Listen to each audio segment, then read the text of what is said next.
Detrás de mí hay un monumento a un hombre que vivió hace 200 años. Él nació en un lugar típico, con padres comunes, y murió de una manera demasiado común antes de cumplir 39 años. Pero él no fue un hombre típico. Él fue llamado por Dios a ser su profeta. Cristo habló de él, ángeles lo visitaron, él tradujo escrituras antiguas y la publicó. Por medio de él, el mundo aprendió del plan de Dios para sus hijos. Él construyó comunidades, edificó templos y entregó la palabra de Dios a miles antes de su trágica muerte en 1844. ¿Quién fue este hombre? Su nombre era José Smith. Millones hoy en día lo llaman el profeta de la restauración. A pesar de que él nació aquí en Sharon, Vermont, hace 200 años, sabemos que su misión especial era conocida por antiguos profetas mucho antes de su nacimiento.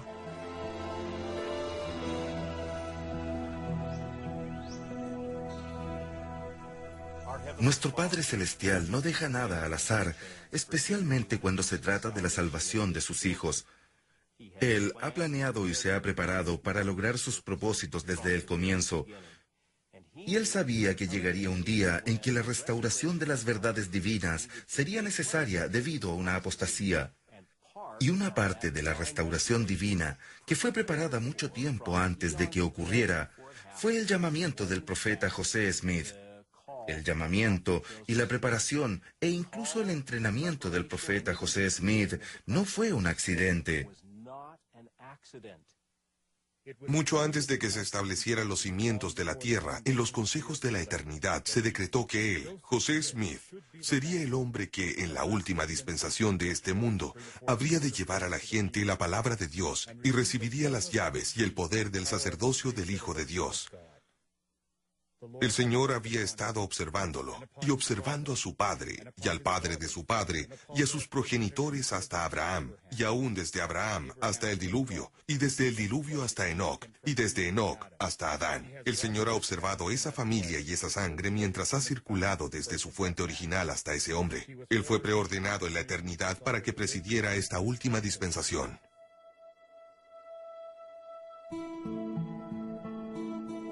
La historia del profeta José Smith no comienza aquí en Sharon, Vermont, y no termina en Carthage, Illinois. Muchos profetas, antiguos profetas, algunos de los más grandes profetas y videntes que han caminado la tierra, han conocido y profetizado de la misión del profeta José Smith. Y esto realmente comienza con nuestro primer padre, Adán. Él reunió a su posteridad en el valle de Adán, Hondi, Amán. Y el Espíritu Santo le ayudó a profetizar todas las cosas que le ocurrirían a su posteridad hasta la última generación. En esa conferencia, Enoc fue el escriba y mantuvo los registros. Enoc habló de la labor de los últimos días, del recogimiento de Israel desde las 4 partes de la tierra, de la construcción de la Nueva Jerusalén, del establecimiento de Sión y de la segunda venida de Jesús, y profetizó acerca de un libro que saldría de la tierra que testificaría de Jesucristo y de la resurrección. Hoy en día, el presidente Ezra Taft Benson, uno de los sucesores de José Smith, ha dicho que hemos visto el cumplimiento de la profecía de Enoc, que la virtud bajó del cielo cuando el Padre y el Hijo se aparecieron al joven profeta José. Y la verdad literalmente salió de la tierra cuando el libro de Mormón fue sacado y traducido por el profeta y después puesto a disposición de todo el mundo.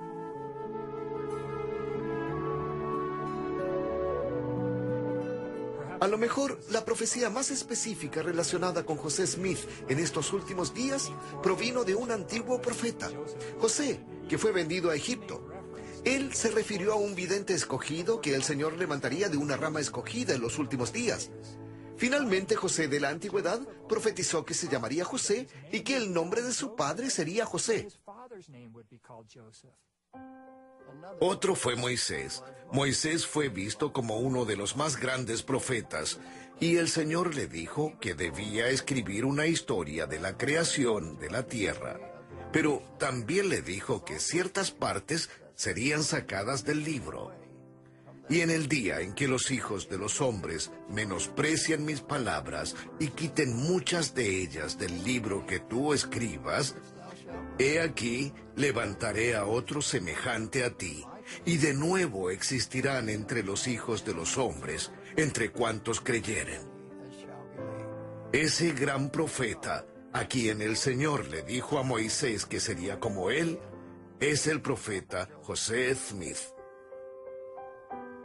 Otro antiguo profeta que supo y vio la misión divina del profeta José Smith fue Isaías. Él habla acerca de un futuro sirviente que aparecerá, que cumplirá propósitos divinos y que será instrumental en traer la palabra del Señor a muchas, muchas personas. Y esta profecía, sorprendente en su contenido, describe las características específicas, atributos y acciones de este futuro sirviente. Este es un sirviente que sería llamado desde el vientre de su madre. En otras palabras, él sabría que fue preordenado. Este es un profeta que supo que él había sido preordenado. Este es un profeta que hablaría las palabras del Señor. Así dice el Señor. Este es un profeta que sería una luz a los gentiles.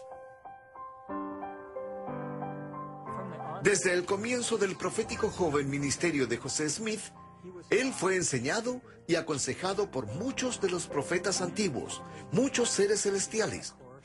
Comenzó, por supuesto, con la visión del Padre y del Hijo.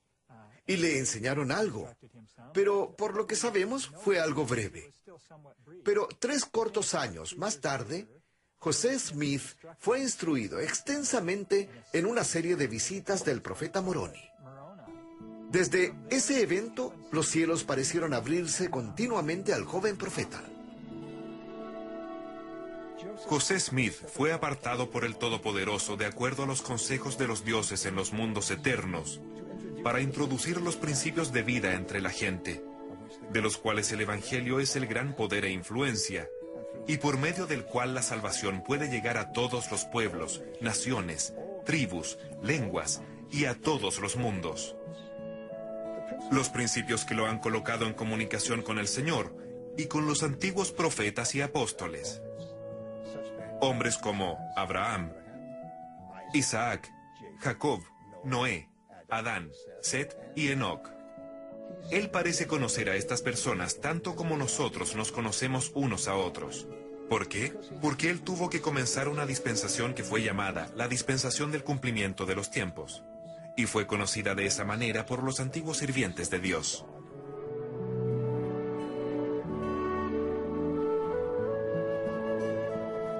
No solo fue el profeta José Smith preparado desde las eternidades para ser el profeta de la restauración, pero muchas otras cosas tenían que ser preparadas para que la restauración fuera exitosa.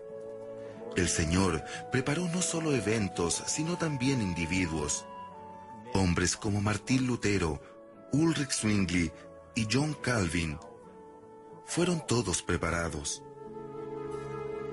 Algo absolutamente esencial para el éxito de la restauración fue el descubrimiento, la colonización y el establecimiento de esta nación americana. Nuestro Padre Celestial y su Hijo Jesucristo son responsables del establecimiento de esta nación americana para proveer las libertades necesarias para que el Evangelio fuera restaurado y para que el Evangelio restaurado de Jesucristo pudiera florecer y crecer. Nosotros también somos los beneficiarios de esto, los recipientes de los que han pagado un alto precio para que podamos disfrutar de las libertades que tenemos.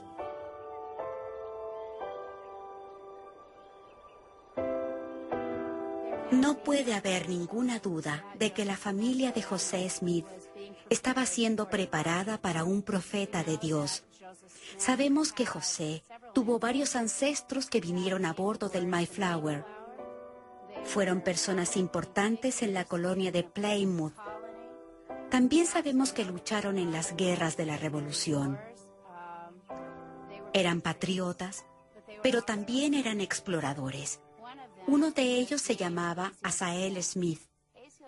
Él tuvo el privilegio de recibir una revelación que le dijo que alguien nacería en su posteridad y que literalmente cambiaría el pensamiento religioso. El ancestro Smith de José Smith fue Robert Smith, quien vino a Nueva Inglaterra. Llegó a Boston en 1638. Él se quedó en Topsfield, al norte de Boston, y la familia vivió allí cerca de 200 años. El abuelo de José Smith fue Asael Smith. Y Asael fue un individuo muy interesante, que creció con la tradición de las congregaciones. Sin embargo, él fue un pensador independiente. También fue un universalista, lo que significa que él creía que Dios finalmente salvaría a todas las personas. Y José Smith, padre, siguió sus pasos en este universalismo. Y así José Smith heredó una tradición de independencia, una tradición de anticipación, una tradición que era más amplia que la religión tradicional de Nueva Inglaterra, que creía que Dios se acercaría a todas las personas. Cuando uno considera la influencia de los antepasados de José Smith, uno debe también considerar a sus ancestros maternos, a la familia Mack. Ebenezer Mack emigró de Escocia en 1669 a Nueva Inglaterra buscando guía espiritual, al igual que prosperidad económica. Desafortunadamente no le resultaron los planes a Ebenezer y perdió la mayor parte de sus bienes financieros. Como consecuencia, su hijo Salomón, quien fue el abuelo de José Smith, estuvo limitado como joven y fue motivado a buscar alguna forma de riqueza durante su vida. Desafortunadamente esto no resultó, pero Salomón continuó buscando algún tipo de estabilidad financiera y espiritual y llegó a New Hampshire, buscando establecer a su familia y lograr algún tipo de estabilidad. Esto influyó grandemente en José Smith y en su herencia familiar, mientras buscaban estabilidad espiritual al mismo tiempo que algún tipo de estabilidad financiera. José Smith padre y Lucy Mack Smith se conocieron en el almacén general en Tunbridge, Vermont, que era propiedad de Stephen Mack, el hermano de Lucy Mack. Después que se conocieron, se enamoraron y eventualmente se casaron. Se fueron a vivir a un lugar llamado Tunbridge, Vermont, donde José Smith padre trabajaba como granjero. Eventualmente un negocio de tipo empresarial llevaría a los Smith a otro lugar. Se asentaron por un tiempo en un lugar llamado Royalton y también en Randolph, antes de quedarse finalmente en una hacienda arrendada que pertenecía a Salomón Mack, en un lugar llamado Sharon, condado de Windsor, Vermont. Para cuando llegaron a ese lugar ya tenían 3 hijos, Alvin, Hiram y Sophronia. Fue en un frío día en Sharon, Vermont, que José Smith hijo nació de José Smith padre y Lucy Mack, el 23 de diciembre de 1805.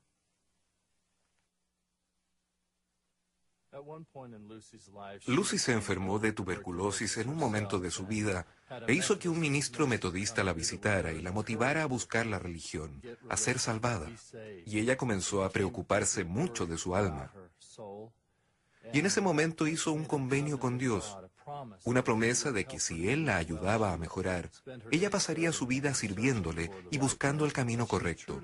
Ella cumplió su promesa, sin embargo nunca se sintió satisfecha espiritualmente. No es sorpresa entonces que su hijo José heredara el mismo deseo de salvación, pero también heredó su insatisfacción con las alternativas de adoración en ese tiempo. Lucy Mack Smith, la madre del profeta, dejó muchos registros históricos de su familia. Ella menciona 7 sueños de su esposo en Nueva Inglaterra y en Nueva York durante un periodo de 8 años, justo antes de que José Smith comenzara a recibir sus visiones. El padre del profeta estaba buscando una caja en un sueño y en otro sueño el fruto de un árbol, muy parecido al sueño de Leí en el libro de Mormón. Esto muestra el denominador común de todos estos sueños, que él estaba buscando la voluntad de Dios, el camino de Dios y el favor de Dios.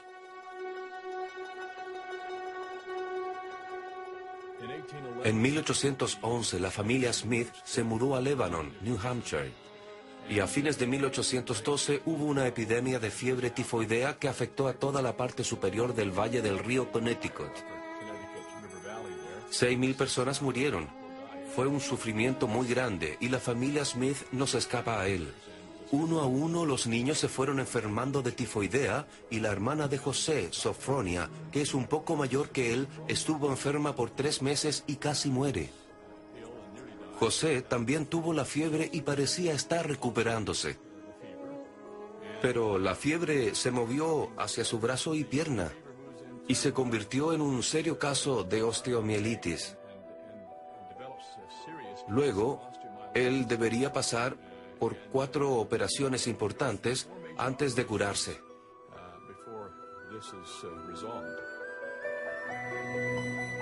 Todas estas operaciones se efectuaron sin anestesia a un joven que de cierta manera se hizo cargo de lo que estaba ocurriendo. Los doctores vinieron a examinarle su pierna varias veces y abrieron el hueso de la pierna izquierda, la tibia, y lo rasparon. El tejido muerto en el hueso había avanzado tanto que incluso consideraron amputar la pierna. Por supuesto, la madre y José dijeron que no lo permitirían. A 24 kilómetros de distancia está la Escuela de Medicina de Dartmouth. Y Nathan Smith era el jefe de cirugía y profesor, y creó la Escuela de Medicina en Dartmouth. Y a él lo llamaron y vino a ayudar. Nathan Smith es único, él es poco común ya que estaba experimentando en una época cuando la cirugía no era muy conocida. Pero él fue con sus herramientas a trabajar. Perforaron el hueso largo y quebraron la parte infectada. Hubo mucha sangre y muchos gritos.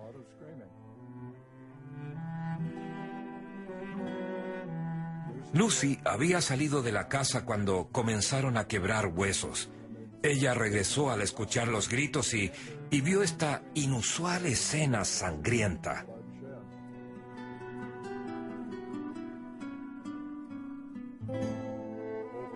A medida que pasó el tiempo, la operación resultó un éxito y José no perdió la pierna. La recuperación fue larga. José iría a Salem a quedarse con su tío Jesse Smith, donde pensaron que la brisa del mar le ayudaría a su recuperación. Él usó muletas por casi 4 años, hasta que su pierna finalmente se curó. Es increíble pensar acerca de esta experiencia, de que el doctor, aparentemente el único doctor en esa época que había comenzado a usar técnicas experimentales para tratar estados avanzados de osteomielitis, estaría a 8 kilómetros de la casa de José Smith. También es importante considerar que José Smith no entendía mucho en esa época lo importante que sería para él tener su pierna. Él iba a hacer muchos viajes de ida y vuelta entre Kirtland y Missouri y otras localidades. Así, podemos ver la mano de Dios aquí, preparando y cuidando a este joven, quien se iba a convertir en profeta al preservar su pierna de una manera maravillosa. Con cuentas médicas devastadoras y luchando para subsistir como granjeros en el río Connecticut, la familia Smith pensó en mejorar su situación mudándose a Norwich, Vermont. Allí nuevamente trataron de ganarse la vida cosechando, pero en los años 1814, 15 y 16 sus cosechas fueron un fracaso, una situación demasiado conocida para los granjeros de Nueva Inglaterra.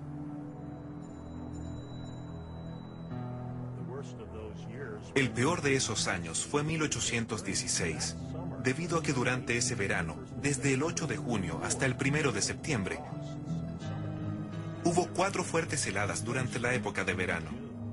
Hubo una tormenta de nieve en junio, así que virtualmente destruyó todas las plantaciones en Nueva Inglaterra. La razón para este terrible cambio de clima fue, aparentemente, un gran volcán en una pequeña isla cerca de la costa de Indonesia. Un enorme volcán allí hizo erupción, volando cerca de 1200 metros de la parte de arriba del volcán, lanzando a la atmósfera 104 kilómetros cúbicos de escombros. Así que la cosecha de la familia Smith y las de todos los demás quedaron arruinadas ese verano, y muchos de ellos, incluyendo a la familia Smith, fueron en busca de mejores horizontes, mudándose a un clima más benigno, como Nueva York y Pensilvania en este caso. El padre de José había ido a Palmira a establecer un lugar para la familia y para enviar la carreta y el conductor. Pero Lucy dijo que este hombre resultó ser, en sus palabras, un miserable sin principios. Él estaba bebiendo. gastando el dinero del viaje en él. Y además, José, quien estaba débil, que recién había dejado de usar muletas, se vio forzado a caminar en la nieve debido a que Caleb Howard se había hecho amigo de otra familia que iba por el mismo camino y tomó el lugar de José en la carreta con un par de mujeres jóvenes con quienes él quería conversar. Howard me sacó de la carreta y me hizo caminar en la nieve en mi débil estado 64 kilómetros cada día por varios días, y durante este tiempo sufrí de mucho dolor y cansancio. Y todo esto para que el señor Howard pudiera disfrutar de la compañía de 2 de las hijas del señor Gates, las cuales él puso en la carreta donde yo debería haber viajado. Y él continuó haciendo esto día tras día durante el viaje. Y cuando mis hermanos protestaban al señor Howard por cómo me estaba tratando, él les pegaba con la parte trasera de su látigo. En la parte final del viaje, Lucy despidió a este conductor sin principios. El señor Howard. Él se iba a ir con el equipo y la carreta de ella. Pero Lucy llamó a un grupo de personas que estaban en la taberna y lo echó diciéndole que era un ladrón y que ya no necesitaba de sus servicios. Entonces, Lucy hizo arreglos para que José viajara en el trineo de una familia que los acompañaba. Y, de manera muy vengativa, alguien le pegó a José y lo botó en la nieve. Y José dijo que quedó botado encima de su propia sangre hasta que un extraño lo recogió y lo llevó con él a Palmira. De cuando ellos se reunieron en Palmira, Lucy tiene un retrato muy conmovedor de los niños junto a su padre llorando y abrazándolo al reunirse como familia. La familia era la fortaleza del profeta. Su familia fue llamada, igual que el profeta, a traer la restauración del Evangelio.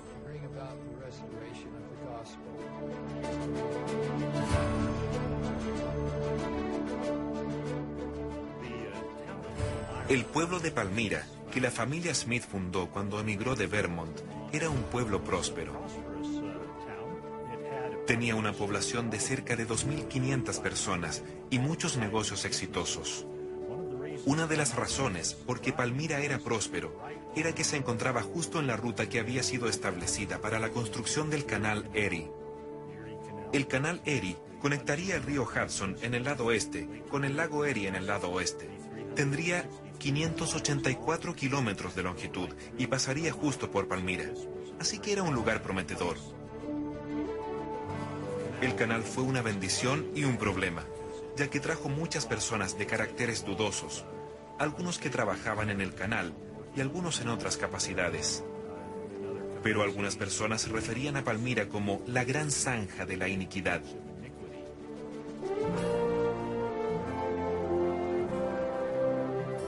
Cuando la familia Smith llegó a Palmira a principios de 1817 y la familia estaba toda reunida, se sentaron y conversaron sobre lo que debían hacer en el futuro para ganarse la vida. Decidieron dedicarse a la agricultura. Encontraron un terreno justo al otro lado del límite del pueblo en Manchester que les gustó inmediatamente. Y digo que les gustó inmediatamente porque poseía los recursos para bendecir sus vidas. Por ejemplo, tenía el roble que sería necesario para el trabajo de madera. Tenía sauces a lo largo del arroyo que corría todo el año por el terreno para sacar material para aros, plantas de colas de gato, de material para sellar puntas, barriles, etc. Era una tierra con una suave pendiente para crear un huerto. Era una buena tierra para plantar trigo, maíz y todos los cultivos que las personas plantaban en ese tiempo. Trigo negro, centeno, calabazas, etc. En el momento de mudarse hacia el límite del pueblo y anticipando que comprarían las 40 hectáreas, construyeron una cabaña antes de cambiarse desde el pueblo.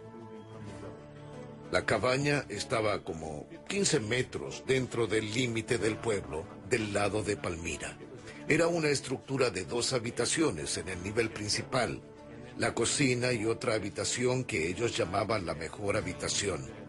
Con el tiempo agregarían una pequeña habitación por detrás de la casa, hecha de tablas que compraron en un aserradero. Parece que construyeron esta pequeña habitación preparándose para el nacimiento de la pequeña Lucy, la última de sus hijas, la que completaría la familia del padre y la madre Smith y 9 hijos e hijas. En el piso de arriba había un desván, una estructura de medio piso, a la cual uno subiría por una empinada escalera, con 2 habitaciones, una para los niños y una para las niñas. A pesar de ser un hogar pequeño, era acogedor y cómodo para la familia Smith.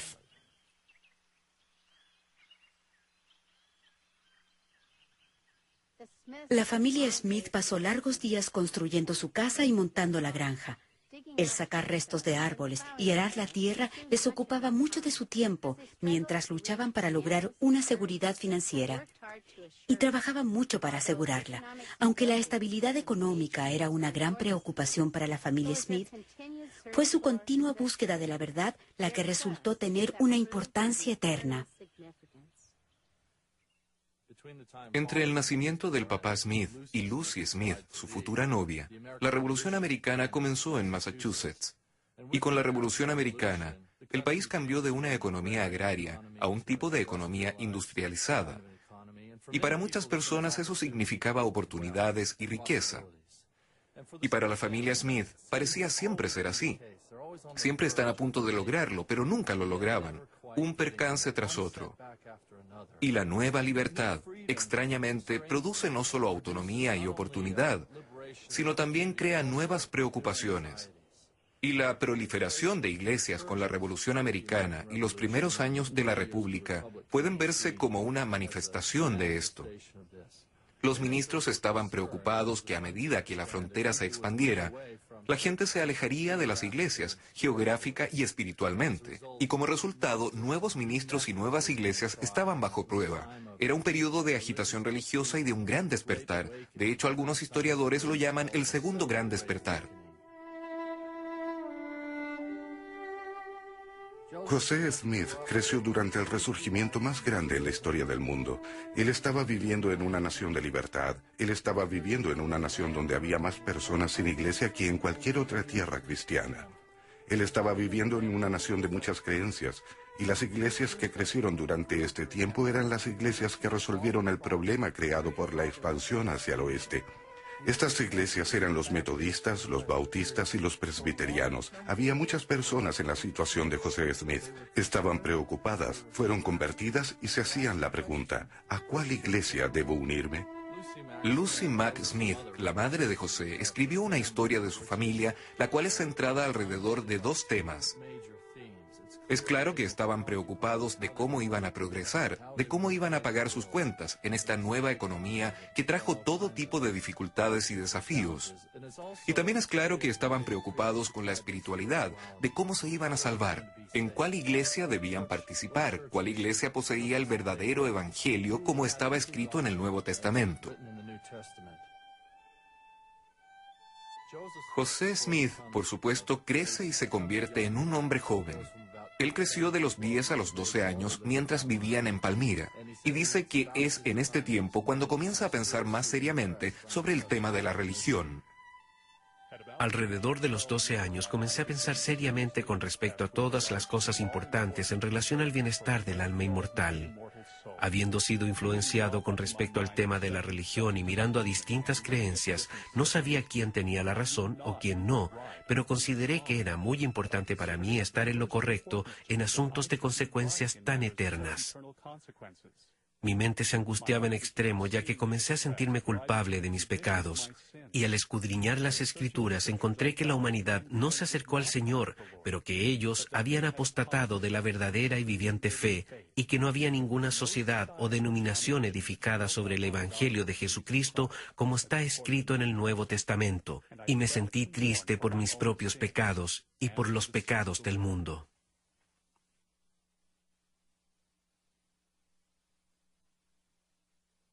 Durante este periodo, José Smith estaba involucrado en una búsqueda para decidir a cuál iglesia unirse, y él indudablemente, junto con otros en la comunidad, asistieron a muchas reuniones al aire libre, que era una de las técnicas usadas por los ministros durante este tiempo para presentar el evangelio que ellos entendían a la gente en esa región. Algunas de estas reuniones duraban varios días, incluso hasta una semana. Los ministros construían una plataforma donde se paraban o simplemente lo hacían sobre troncos cortados, predicando día tras día. Muchas personas se entusiasmaron con la religión durante estas animadas reuniones. Anualmente, la Iglesia Metodista llevaba a cabo conferencias por todo Estados Unidos, Inglaterra y Canadá. Una de estas conferencias era llamada la Conferencia de Genesee. Uno de los ancianos que presidía la conferencia era George Lane. No sabemos cuándo exactamente José Smith se reunió con él bajo su tutelaje, pero sabemos que lo hizo. Y William Smith dijo que George Lane en algún momento predicó un sermón titulado ¿A cuál iglesia debo unirme? O ¿A qué iglesia debo unirme? Y usó como su texto Santiago 1:5. Pero repentinamente él comienza a leer la Biblia en forma diferente. Él deja de verla como era vista por todos alrededor de él, principalmente como una especie de archivo de los asuntos de Dios con la humanidad. Y comenzó a verla como un libro de ejemplos, como una invitación a recibir su propia revelación. Y si alguno de vosotros tiene falta de sabiduría, pídala a Dios. José se sintió profundamente impresionado por esta idea y decidió probarla él mismo. Agobiado bajo el peso de las graves dificultades que provocaban las contiendas de estos grupos religiosos, un día estaba leyendo la epístola de Santiago, 1 capítulo y 5 versículo, que dice: «Y si alguno de vosotros tiene falta de sabiduría, pídala a Dios, el cual da a todos abundantemente y sin reproche, y le será dada». Ningún pasaje de las Escrituras jamás penetró el corazón de un hombre con más fuerza que este, en esta ocasión el mío. Pareció introducirse con inmenso poder en cada fibra de mi corazón. Lo medité repetidas veces sabiendo que si alguien necesitaba sabiduría de Dios, esa persona era yo, porque no sabía qué hacer, y a menos que obtuviera mayor conocimiento del que hasta entonces tenía, jamás llegaría a saber, porque los maestros religiosos de las diferentes sectas entendían los mismos pasajes de las Escrituras de un modo tan distinto que destruían toda esperanza de resolver el problema recurriendo a la Biblia. José nos dice que inmediatamente después de leer Santiago 1:5, por lo menos una de las veces que estaba meditando el pasaje, se retiró al bosque a orar, aunque él nunca antes había orado vocalmente en su vida.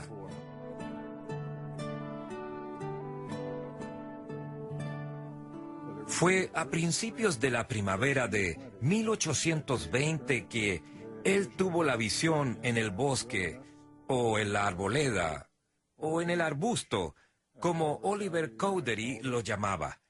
La gente ha tratado de determinarlo por medio de la climatología. Han tratado de determinarlo incluso por medio del movimiento de la savia en el arce de azúcar con relación a su congelamiento y al derretimiento y movimiento del arce de azúcar. Creo que solo podemos decir que probablemente ocurrió a fines de marzo o a principios de abril como una posibilidad. Tenemos referencias de José saliendo de la casa y yendo no muy lejos de la vivienda familiar, hacia un bosque. Una referencia dice, a un lugar donde habían estado cortando árboles el día anterior, donde el hacha de José todavía estaba enterrada en un tronco. José Smith aprendió inmediatamente cuando fue a la arboleda que el poder del mal es real y fuerte.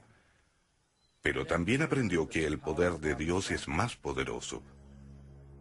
Después que José llegó a la arboleda, se arrodilló y entonces se asustó. Escuchó un ruido, se levantó y miró a su alrededor. No vio nada. Se arrodilló nuevamente en oración y entonces se apoderó de él una fuerza que lo dominó. Pensó que iba a ser destruido.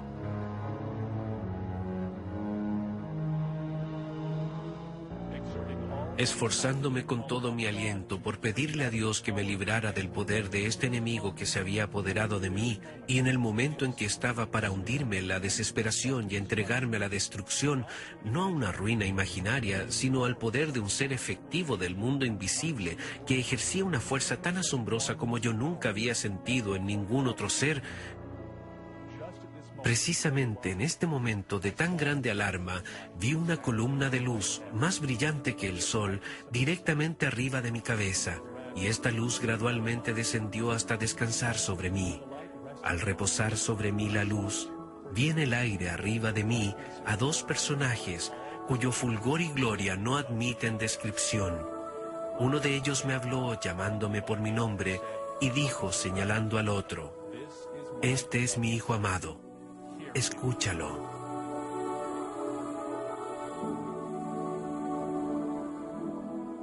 José tenía dos preguntas cuando fue al bosque a orar. Primero, ¿cuál iglesia era la correcta? ¿A cuál debía unirse?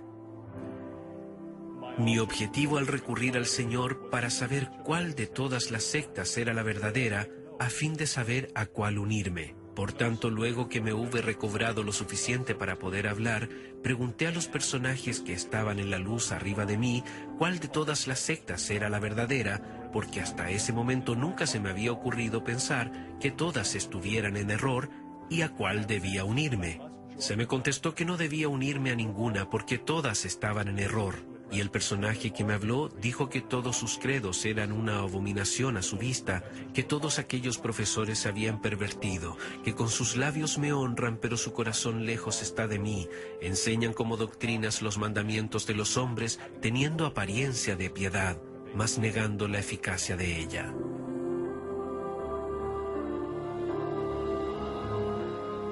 La segunda pregunta de José: ¿cuál es mi situación ante Dios? Él estaba muy preocupado acerca de su situación con respecto a la salvación. ¿Era él aceptado por el Señor?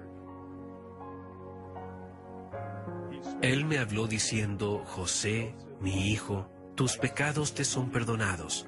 Ve por tu camino, camina por mis estatutos y obedece mis mandamientos. He aquí, yo soy el Señor de gloria. Fui crucificado por el mundo para que todos los que crean en mi nombre puedan tener vida eterna. Que el Padre y el Hijo se le aparecieran y que el Hijo lo instruyera, que sus pecados fueran perdonados, debe haber sido un sentimiento maravilloso y tranquilizador para José.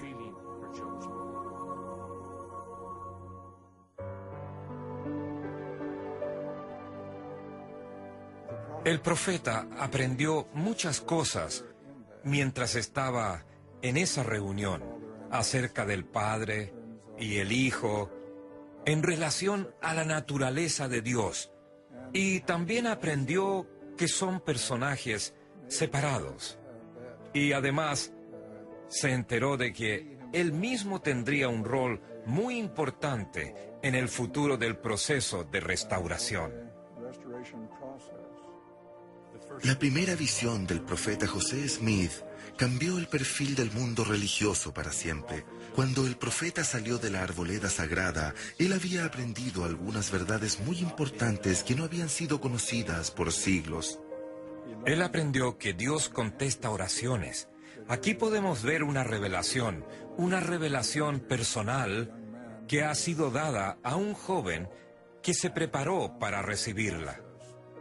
Una de las cosas que aprendió fue que Dios nuestro Padre Celestial y su Hijo Jesucristo son seres verdaderos y tangibles. Ellos viven en lejanos cielos, que pueden contestar oraciones, y que el Padre y el Hijo tienen una apariencia similar, que el Padre y el Hijo están interesados en los seres humanos en forma individual, que el Padre nos conoce por nombre.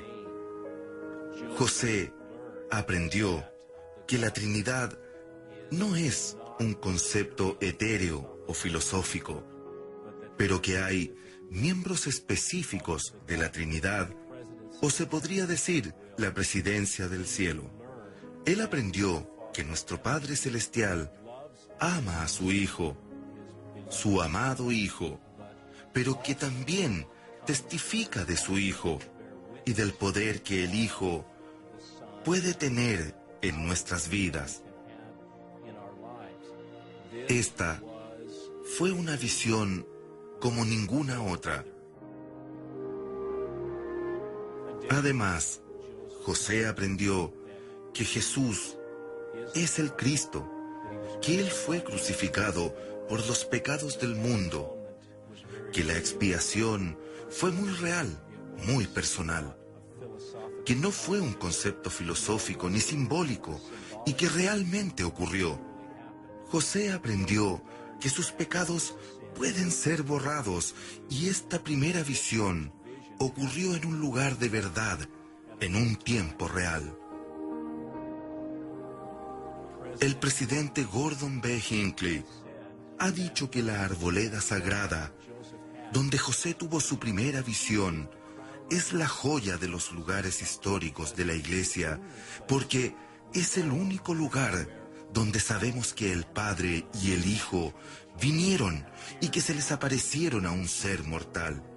Y esto es algo único y será algo único en el mundo para los que sigan las enseñanzas del profeta José Smith.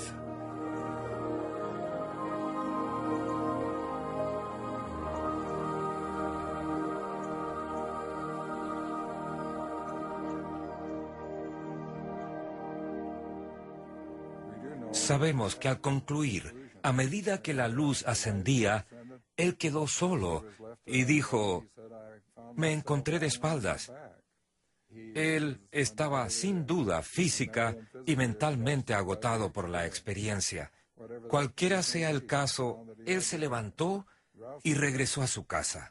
Y todavía en un estado un poco atontado, se apoyó en la mesilla de la chimenea.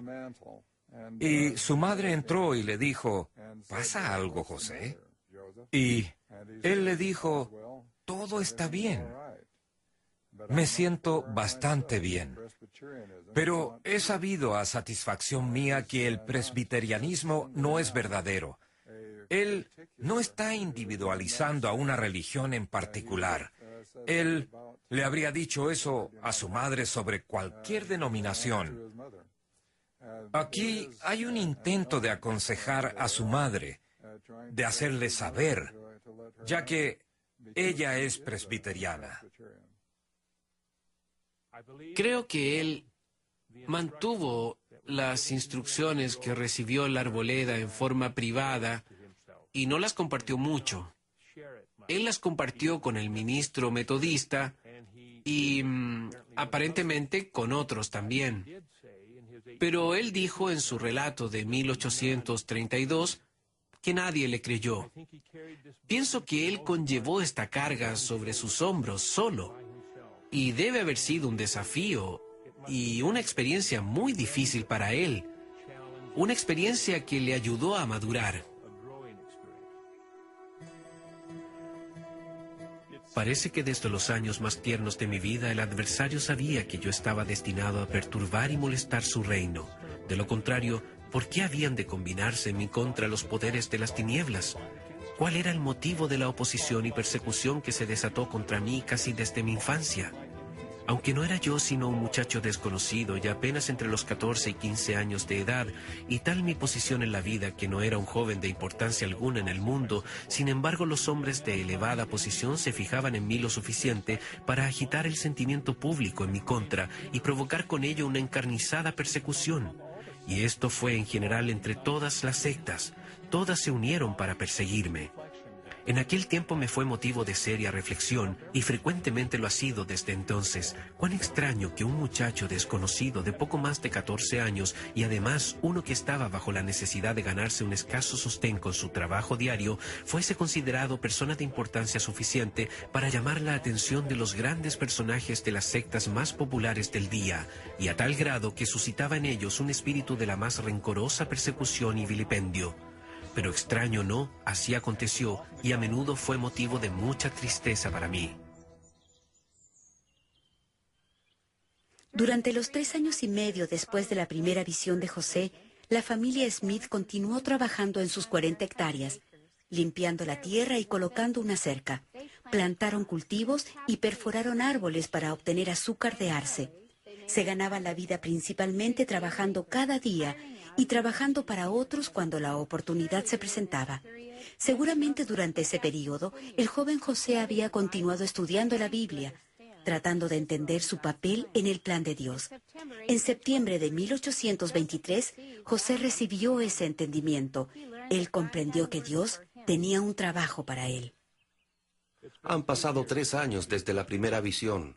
Es domingo por la tarde del 21 de septiembre de 1823. José tiene 17 años. Nos gustaría tener más detalles de lo que José y su familia habían estado haciendo durante ese día, pero probablemente debido a su naturaleza religiosa, habrían dejado de lado su trabajo y habría sido un día de meditación, tal vez de leer las escrituras y de contemplación. José ha sido, obviamente, como él lo cuenta, motivado a meditar sobre su vida y sobre su posición frente a Dios, y esto lo llevaría a orar al Señor después que se fue a acostar esa noche.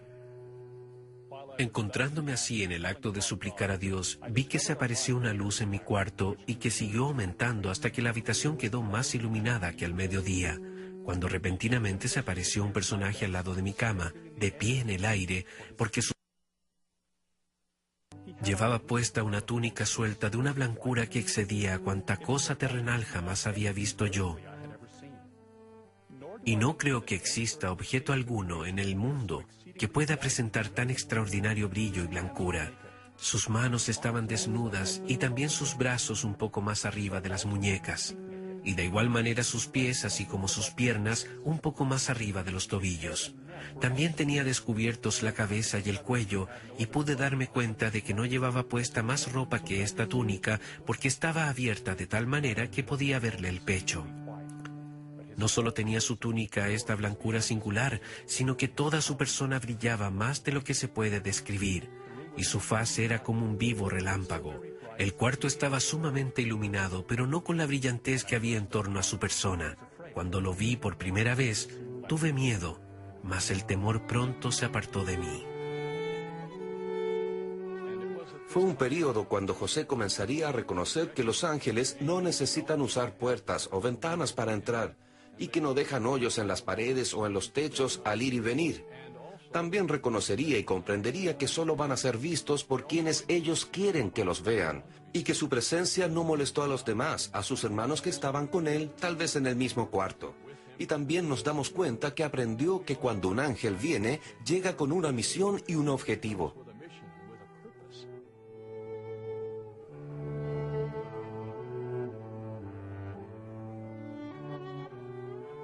Este mensajero dijo que se llamaba Moroni, y entonces le dijo algo extraordinario a este joven de 17 años. Le dijo a José que entre las naciones, tribus, lenguas y pueblos se tomaría su nombre para bien y para mal, lo cual debe haber sorprendido a José.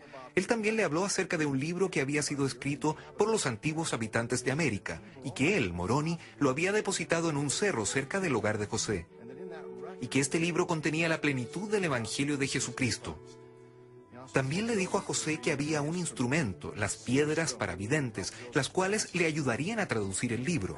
Después comenzó a citar las profecías del Antiguo Testamento, especialmente del libro de Malaquías, y más tarde de Isaías y del libro de los Hechos, y a decirle a José que él sería parte del cumplimiento de estas profecías en la Biblia. Después que Moroni le había mostrado a José en una visión dónde estaban escondidas las planchas, la luz comenzó a juntarse en derredor de Moroni, y él ascendió por un conducto de luz para salir del cuarto. Así, el ángel se aparecería 3 veces esa noche, repitiendo todo lo que le había dicho en la primera aparición y cada vez agregando una nueva información. Uno se podría preguntar por qué 3 veces. Este modelo de repetición parece ser una manera que el Señor usa para reforzar e infundir principios importantes que Él quiere que sus servidores recuerden. Y así parece ser con José. Además de repetir el mismo mensaje de las visitas anteriores, después del tercer mensaje, Moroni le da una advertencia a José Smith. Satán trataría de tentarme a causa de la situación indigente de la familia de mi padre, a que obtuviera las planchas con el fin de hacerme rico. Esto él me lo prohibió y dijo que al obtener las planchas no debía tener presente más objeto que el de glorificar a Dios, y que ningún otro motivo había de influir en mí sino el de edificar su reino. De lo contrario, no podría obtenerlas. Las entrevistas duraron toda la noche. Cuando el ángel Moroni se fue, estaba amaneciendo, y José tenía que ir a trabajar al campo con su padre. Él estaba agotado, y cuando él estaba tratando de trabajar, su padre se dio cuenta de que algo sucedía. Algo te sucede, José. Debes regresar a la casa y descansar. José no discutió, regresó a la casa, pero cuando al tratar de cruzar un cerco en el huerto, ni siquiera tenía las fuerzas para cruzar el cerco y cayó en el otro lado. Al despertar alzó la vista y allí estaba el ángel Moroni una cuarta vez. Le repite a José el mismo mensaje que le había dado la noche anterior, pero le recordó que le había dado instrucciones de contarle a su padre acerca de las visitas. Entonces José le declara a su padre lo que había ocurrido, los mensajes que el ángel le había entregado. Y cuando lo hace, José Smith padre le cree y acepta todo lo que su hijo le contó. El padre de José era un hombre profundamente religioso. Sin embargo, él no había estado involucrado en las iglesias locales como, por ejemplo, su madre. Aún así, cuando el padre de José da una respuesta tan positiva, debe haber animado a José y le debe haber aliviado su carga, y también le debe haber dado ánimo para seguir adelante y hacer lo que el ángel le indicó. Y además, el apoyo del padre llevó a otros en la familia, a todos en la familia, de hecho, a entregarle su apoyo. José dejó a su padre e hizo el viaje al sur de 5 kilómetros a un cerro de un tamaño considerable, conocido ahora como el Cerro Cumora. Él escaló hasta cerca de la cima donde él había visto en la visión que las planchas estaban escondidas en el costado occidental, no lejos de la cima. Cuando estaba allí, había una piedra que cubría la caja en la cual las planchas estaban depositadas. Se consiguió una rama que usó de palanca y habiendo quitado la tierra de la orilla, levantó la piedra y allí estaban las planchas. Él intentó sacarlas, pero recibió una sacudida.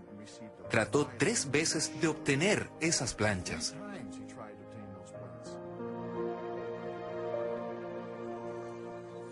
José preguntaba por qué no podía obtener las planchas, y entonces él escuchó una voz que simplemente declaró: porque no has obedecido los mandamientos de Dios. Él se daría vuelta para ver a Moroni allí nuevamente con él en el cerro. Y uno podría preguntarse, ¿estaba José mal preparado para este evento? Para nada. Parece que este es el comienzo. Moroni iba a instruir a José. Ahora es un período para que él comience a ser aconsejado y enseñado, y comenzando con la educación, le mostrarán una visión del poder del mal, al igual que una visión de las glorias de Dios, como Moroni le decía, para que José nunca fuera nuevamente engañado por el poder del maligno. Moroni viene y es un profundo educador del profeta José Smith. Él le enseña acerca de las cosas que van a ocurrir. Parte del ministerio de José, de lo que se va a esperar de José. Le enseña acerca de conceptos divinos que tendrán un impacto eterno en la familia. No solo en la familia de José, sino en todas las familias que se hacen miembros del reino del Señor. Le enseña acerca de la naturaleza de cosas sagradas, y Moroni es, supongo, lo que uno llamaría el gran tutor del profeta José Smith durante esta primera etapa de la restauración del Evangelio de Jesucristo.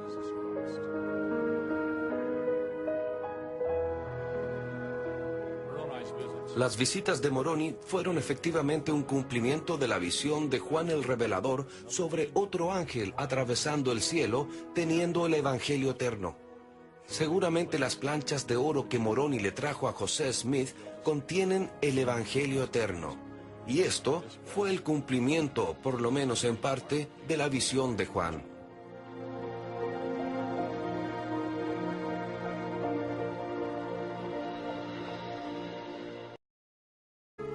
Algo absolutamente esencial para el éxito de la restauración fue el descubrimiento, la colonización y el establecimiento de esta nación americana.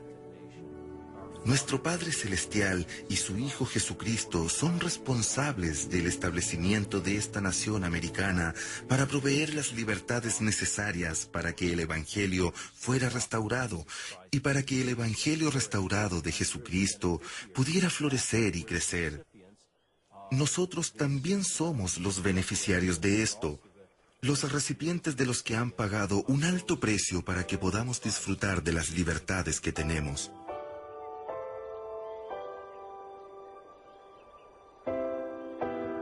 No puede haber ninguna duda de que la familia de José Smith estaba siendo preparada para un profeta de Dios.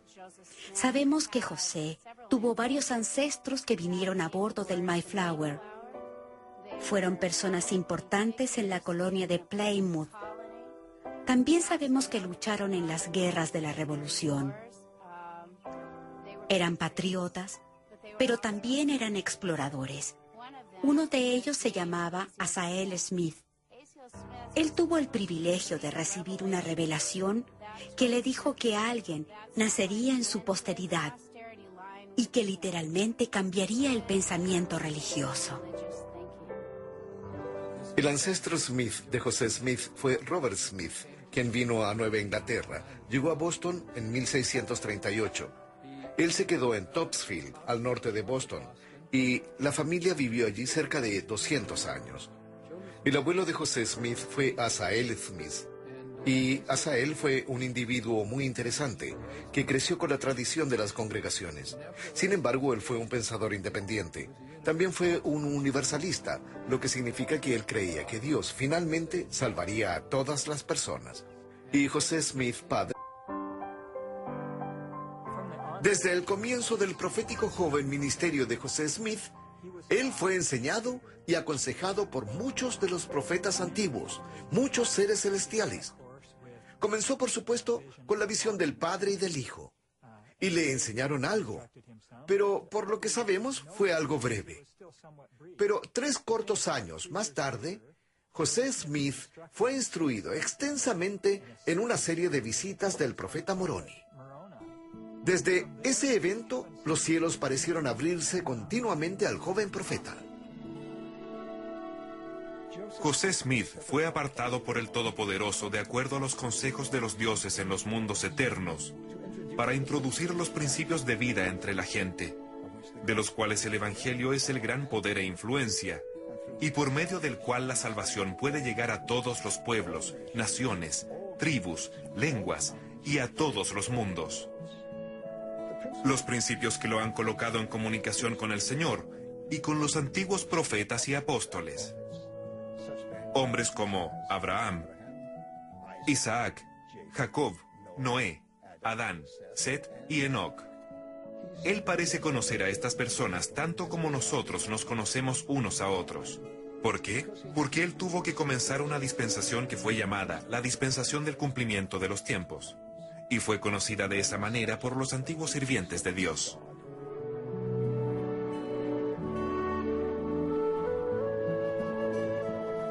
No solo fue el profeta José Smith preparado desde las eternidades para ser el profeta de la restauración, pero muchas otras cosas tenían que ser preparadas para que la restauración fuera exitosa. El Señor preparó no solo eventos, sino también individuos. Hombres como Martín Lutero, Ulrich Zwingli y John Calvin fueron todos preparados.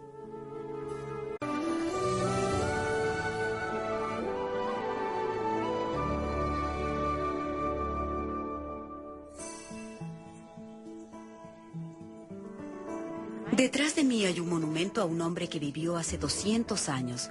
Él nació en un lugar típico con padres comunes y murió de una manera demasiado común antes de cumplir 39 años. Pero él no fue un hombre típico. Él fue llamado por Dios a ser su profeta. Cristo habló de él, ángeles lo visitaron, él tradujo escrituras antiguas y la publicó. Por medio de él, el mundo aprendió del plan de Dios para sus hijos. Él construyó comunidades, edificó templos y entregó la palabra de Dios a miles antes de su trágica muerte en 1844. ¿Quién fue este hombre? Su nombre era José Smith. Millones hoy en día lo llaman el profeta de la restauración. A pesar de que él nació aquí en Sharon, Vermont, hace 200 años, sabemos que su misión especial era conocida por antiguos profetas mucho antes de su nacimiento.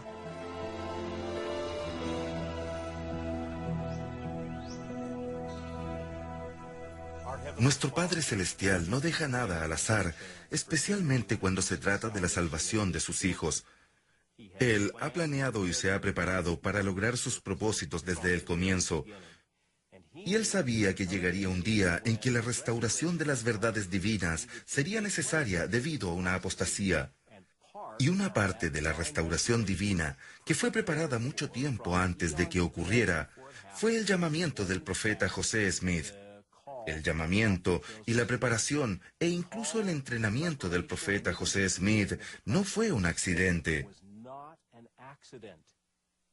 Mucho antes de que se establecieran los cimientos de la tierra, en los consejos de la eternidad se decretó que él, José Smith, sería el hombre que, en la última dispensación de este mundo, habría de llevar a la gente la palabra de Dios y recibiría las llaves y el poder del sacerdocio de...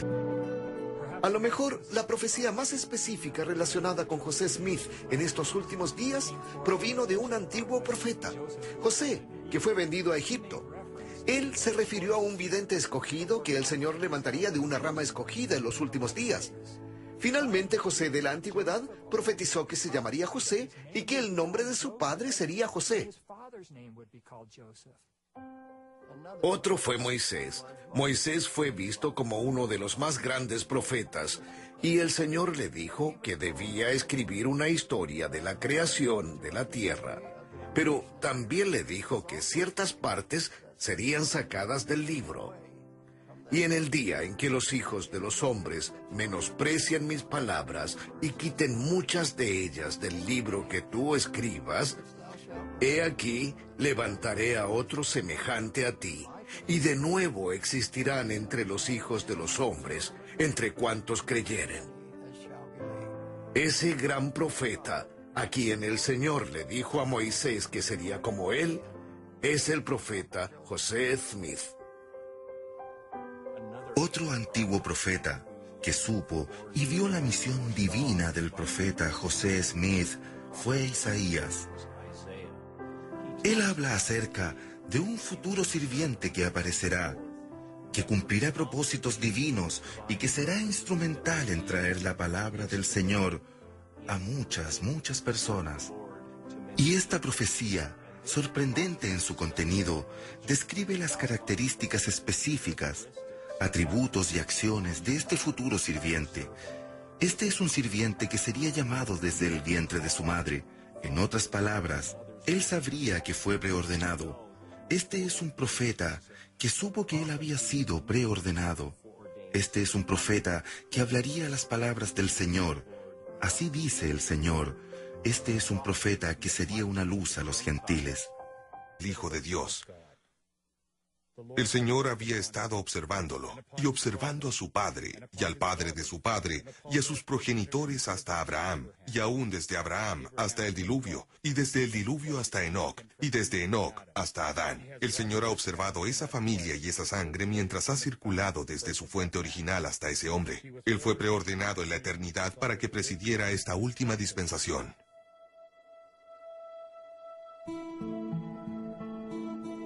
La historia del profeta José Smith no comienza aquí en Sharon, Vermont, y no termina en Carthage, Illinois. Muchos profetas, antiguos profetas, algunos de los más grandes profetas y videntes que han caminado la tierra, han conocido y profetizado de la misión del profeta José Smith. Y esto realmente comienza con nuestro primer padre, Adán. Él reunió a su posteridad en el valle de Adán, Hondi y Amán. Y el Espíritu Santo le ayudó a profetizar todas las cosas que le ocurrirían a su posteridad hasta la última generación. En esa conferencia, Enoc fue el escriba y mantuvo los registros. Enoc habló de la labor de los últimos días, del recogimiento de Israel desde las 4 partes de la tierra, de la construcción de la Nueva Jerusalén, del establecimiento de Sión y de la segunda venida de Jesús, y profetizó acerca de un libro que saldría de la tierra que testificaría de Jesucristo y de la resurrección. Hoy en día, el presidente Ezra Taft Benson, uno de los sucesores de José Smith, ha dicho que hemos visto el cumplimiento de la profecía de Enoc, que la virtud bajó del cielo cuando el padre y el hijo se aparecieron al joven profeta José, y la verdad literalmente salió de la tierra cuando el libro de Mormón fue sacado y traducido por el profeta y después puesto a disposición de todo el mundo.